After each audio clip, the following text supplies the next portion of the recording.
Amados, hoje temos o assunto na temática muito importante, a preservação das Escrituras, como a Bíblia chegou até nós. Olhe para a Bíblia. Você sabe quantos anos ela existe? Sabe de onde ela veio, como chegou até você? Há uma grande história do livro sagrado, uma história de dificuldades, desafios, providência e misericórdia. Mas será que esse livro realmente é confiável? Você já pensou no que faz com que grande parte dos cristãos do mundo inteiro considere essas páginas, amados irmãos? De onde veio a Bíblia? A Bíblia é o maior best-seller de todos os tempos. É uma pequena biblioteca composta por 66 livros, 39 do Antigo Testamento e 27 do Novo, escrito por dezenas de escritores num período de 1500 anos. De acordo com as evidências bíblicas, Moisés escreveu o primeiro livro da Bíblia, o Gênesis, e o último foi João, que é o Apocalipse. A Bíblia compõe-se de duas partes principais, o Antigo e o Novo Testamento. O Antigo foi produzido e preservado pela comunidade judaica antes da vinda de Jesus, por um período de 1000 anos. Já o Novo Testamento, amados, foi produzido por discípulos de Jesus, o primeiro século da era cristã. Os livros da Bíblia foram escritos em português, não foram escritos em português ou em alguma outra língua moderna. Os livros do Novo Testamento foram escritos em grego e a maior parte do Antigo Testamento em hebraico. Algumas porções foram escritas em aramaico. Esdras 4, 7, Esdras 6, 18, Esdras 7, verso 12 a 26, e Daniel 2, verso 4, e Daniel 7, 28. Devemos pensar na bondade de Deus em permitir que sua palavra fosse escrita, pois isso trouxe uma garantia muito maior na transmissão da palavra com relação ao alcance da durabilidade e precisão, com que apenas através de profecias pessoais não era possível. Mas a Bíblia originalmente não é um livro como o que temos hoje, composto de capa e páginas. O papel foi descoberto bem mais tarde. Na antiguidade usava-se tábuas de barro, papiro, verino, pergaminho, couro para fazer registros escritos. Certamente o material usado foi o papiro, por ser também mais barato, mas os 10 mandamentos foram escritos em pedra, Êxodo 31, 18. E é possível que outros materiais tenham sido usados para registrar os acontecimentos bíblicos. Infelizmente, não possuímos nenhum dos escritos originais, que saíram da mão de um profeta ou de um apóstolo, ou mesmo de um secretário dele sob sua direção. Esses escritos originais são conhecidos como autógrafos. Todos se perderam. O motivo pelo qual se perderam não é difícil de se explicar. Precisamos entender que eram manuscritos compostos de materiais muito frágeis. Além disso, no tempo do Antigo Testamento, as dificuldades eram ainda maiores. Jerusalém foi conquistada mais de 40 vezes em sua história. Além disso, sabe-se que os escribas tinham o costume de destruir todos os manuscritos que tivessem alguma falha, ou que estivesse demasiadamente gasto. Vamos ver os principais manuscritos. Amados, entretanto, possuímos muitas cópias daqueles documentos originais. Essas cópias foram providencialmente preservadas. Essa história da preservação chega a ser algo romântico e às vezes até digna de uma cena de Indiana Jones para ilustrar aqui. 2 casos são muito interessantes. Uma delas é a descoberta do Códice Sináitico, um manuscrito grego do 4º século. considerado em geral como melhor testemunha do texto do Novo Testamento.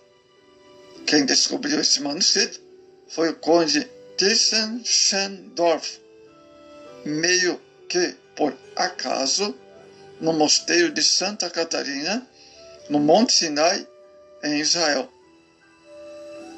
Um outro caso interessante é a descoberta do Códice Efraimita, que acredita-se tenha se originado em Alexandria, no Egito, por volta de 345. A história deste manuscrito é interessante porque os textos bíblicos haviam sido apagados e sobre eles sido escritos sermões de Efraim, um pai da igreja do quarto século. Utilizando o processo de reativação química, o conde Tischendorf conseguiu decifrar a escrita apagada dos pergaminhos. Mais ainda, espetacular é a descoberta bíblica se deu em março de 1947, nas cavernas próximas de Quarumã, no Mar Morto. Um jovem pastor árabe que estava procurando uma cabra perdida nas grutas descobriu umas jarras que continham rolos de couro. Nesses vasos, em outros que foram descobertos, posteriormente estavam milhares de fragmentos de manuscritos antiguíssimos que vieram a comprovar ainda mais o texto bíblico. Mas a verdade é que não precisamos de romantismo para crer na Bíblia, pois ela é o livro melhor documentado que existe no mundo.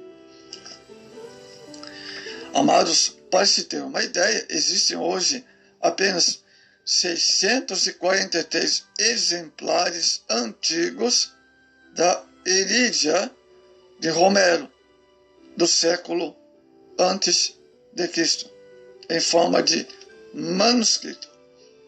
Esse é o livro secular melhor documentado que existe. Da história de Roma, Tito Livio, restam apenas 20 exemplares. Da obra das guerras da Galácias, de César, só conhece no máximo 10 manuscritos. Da obra Guerra do Peloponeso, de Tucídides, dispomos 8 manuscritos. E das obras de Tácio, apenas 2 manuscritos. Porém, amados irmãos, glórias ao Senhor Jesus por isso, que temos os manuscritos.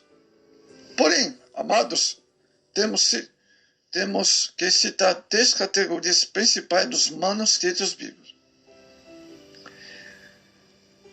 Amados irmãos, e temos 5.000 manuscritos bíblicos, graças a Deus. Além de um número incontável de situações antigas e comprovações arqueológicas. Amados, vejamos bem a seguinte lista de autores que citam trechos do Novo Testamento. Cânon Muratoriano é uma lista antiga de um cânon executado por herege Marcião. O Cânon Muratoriano data do ano 170 d.C. Contém uma lista de livros do Novo Testamento, executando-se apenas Hebreus, Tiago, 1 e 2 Pedro. Policarpo foi discípulo do apóstolo João, citou Mateus, João as principais 10 cartas de Paulo, 1 Pedro e 2 Pedro.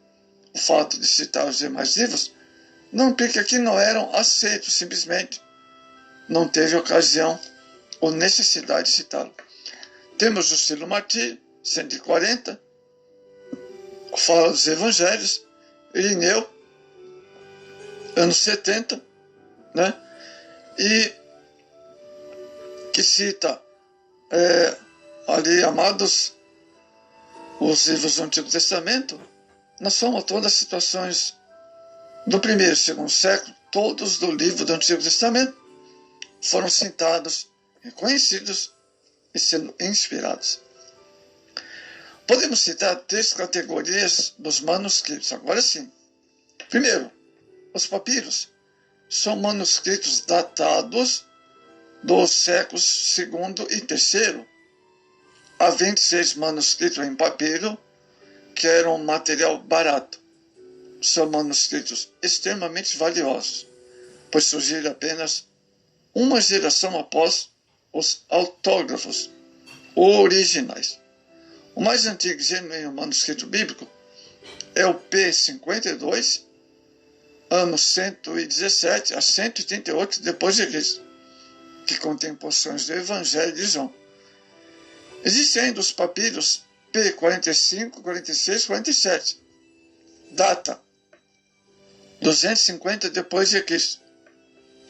Deles está a maior parte do Novo Testamento. Ainda muito importantes são P de 66, 72 e 75, data 175 a 252 depois de Cristo, onde também se encontra boa parte do Novo Testamento. Vamos ver os manuscritos, os unciais. Os unciais, ou maiúsculos, foi escrito em velino, pergaminho, no século IV e V. Há pelo menos 297 desses manuscritos. Certamente, não são os mais importantes manuscritos do Novo Testamento, devido à sua preservação e precisão. Os mais importantes são o Códice Vaticano B 325, 350 depois de Cristo, que é um texto muito bem escrito e contém a maior parte do Antigo e Novo Testamento. Códice Sináitico Aleph, do século IV, contém mais da metade do Antigo Testamento e o Novo inteiro, e considerado por muitos o melhor manuscrito da Bíblia. Códice Alexandrino A, que é um manuscrito do século V, muito bem preservado, e contém o Antigo Testamento e a maior parte do Novo Testamento. Códice Efraimita, do qual já contamos a história, deve ser originado de Alexandria, do ano 345. Vamos ver os minúsculos. São manuscritos do século IX ao XV e são qualidade bem inferior aos papiros e unciais. Há um número bastante desses grandes manuscritos, pois o fato de serem escritos em letra minúscula facilitou muito o trabalho. Entretanto, nem sempre foram usados escribas profissionais, e por isso há neles um número maior de erros. Vamos ver a integridade do texto bíblico. Não precisamos temer pela integridade dos manuscritos que possuímos hoje, amados, porque com a relação do Antigo Testamento, o processo de transmissão do texto era muito cuidadoso. Tá grave isso, muito cuidadoso. Os escribas tinham a noção que estavam realizando um serviço divino. Posteriormente, esse processo foi confirmado pelas descobertas do Mar Morto, Quarumã. Já com relação ao Novo Testamento, o fato de haver uma multiplicidade de manuscritos possibilita a comparação deles entre si, o que ajuda a eliminar os possíveis erros ou imprecisões. Bom, mas como entender o fato de haver divergência entre os manuscritos? Para responder isso, precisamos entender, amados, a forma como os manuscritos se multiplicando com relação aos textos do Novo Testamento. No início, quando a igreja ou pessoas queriam ter uma cópia dos textos dos apóstolos, possivelmente um leitor ditasse para uma sala repleta de copistas. Então, vamos prosseguir a segunda parte sobre esse assunto.